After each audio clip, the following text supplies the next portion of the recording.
তিনি মাহে দৰমহা নাই পৰিবহণ কৰ্মচাৰীৰ ৰাজ্যৰ ৫,২০০ কৰ্মচাৰীৰ হাহাকাৰ হয়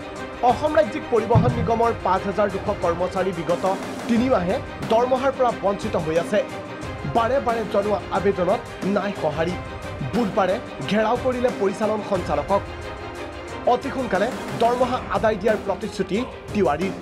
লিং ডিমাণ্ডৰ যেটো প্ৰক্ৰিয়া আছে হেও মোটামুটি সকলোখিনি ষ্টেজ পাৰ কৰি গৈছে মই ভাবো এই সমস্যাটো শেষ হৈ যাব আনহাতে নিগমৰ বিভিন্ন সমস্যা তথা একাংশ কৰ্মচাৰীৰ দালাল ৰাজৰ বিৰুদ্ধেও কৰ্মচাৰী সন্থাৰ সংবাদমেল নিগমৰ ৭৪০ বিঘা মাটি বহিৰাগত কোম্পানীক দিয়াৰ ষড়যন্ত্ৰ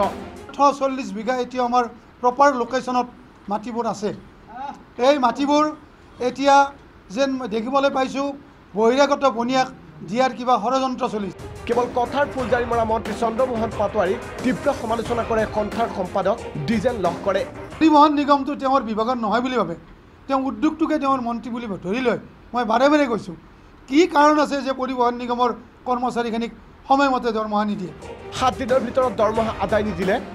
গাড়ী বন্ধ কৰাৰ হুংকাৰ সন্থাৰ তাৰ ভিতৰত যে দৰমহা আমাক নিদিয়ে নাথাকিব